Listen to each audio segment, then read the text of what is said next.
Pemirsa, penjabat gubernur secara terbuka mengaku sangat kecewa karena ratusan tenaga P3K yang diusulkan Badan Kepegawaian Daerah ke pusat dan telah disetujui ternyata mayoritas bukan orang asli Papua.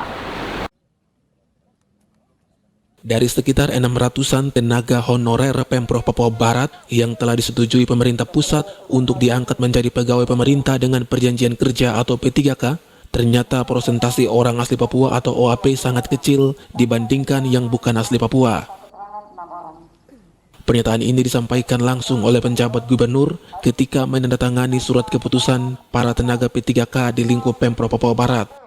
Paulus Waterpauw mengatakan dari 300-an SK yang sudah ditandatangani, hanya sekitar 18% OAP, sisanya adalah pegawai P3K yang bukan OAP. Paulus Waterpauw secara terbuka menyatakan kecewa, bahkan sempat menegur Sekda dan OPD terkait masalah tersebut, karena selama ini dirinya terus berjuang demi keberpihakan kepada orang asli Papua sesuai amanat Undang-Undang Otonomi Khusus. Namun ternyata masih ada saja hambatan yang muncul dari dalam intern pemerintahan.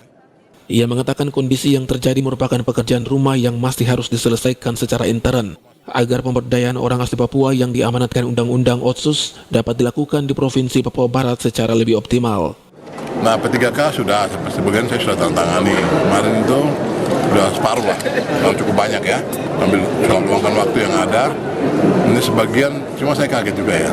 Cuma saya kaget. Tadi saya mengungkapkan di dalam amanat saya sebenarnya. Kagetnya begini, baru 300 kurang lebih yang saya tanda tangan, 80% itu non-OAP. Itu masalah bagi saya. Jadi saya sempat terhenti. Coba hitung dulu. Ternyata tidak sampai 20%, 18,sekian% OAP. Berarti ditinjau kembali lagi? Hah? Tetap lanjut? Sudah ditetapkan. Makanya saya sempat WA cukup keras ke Pak Sekda. Saya bilang, kerja apa saja kalian selama ini? Bikin apa saja kok? Akhirnya mendominasi rekrutmen ini non-OAP. Itu berarti ada salah dalam mekanisme proses. Itu ya gitu. Jadi saya pribadi yang sangat. Bapak kecewa sekali ya Bapak? Kalau bilang kecewa. Yang kedua ya, itu menjadi PR juga ke depan. Begini.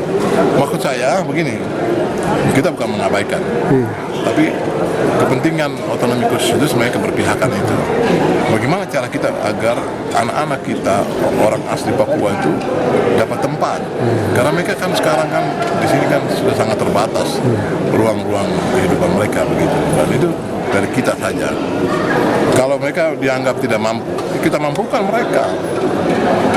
Kalau mereka dalam rangka mempersiapkan diri, kita siapkan mereka. Gurunya kita datangkan, ahlinya kita datangkan, latih mereka. Itu namanya kerja. Ari Armstrong, Biro Manokwari, Cawam Channel.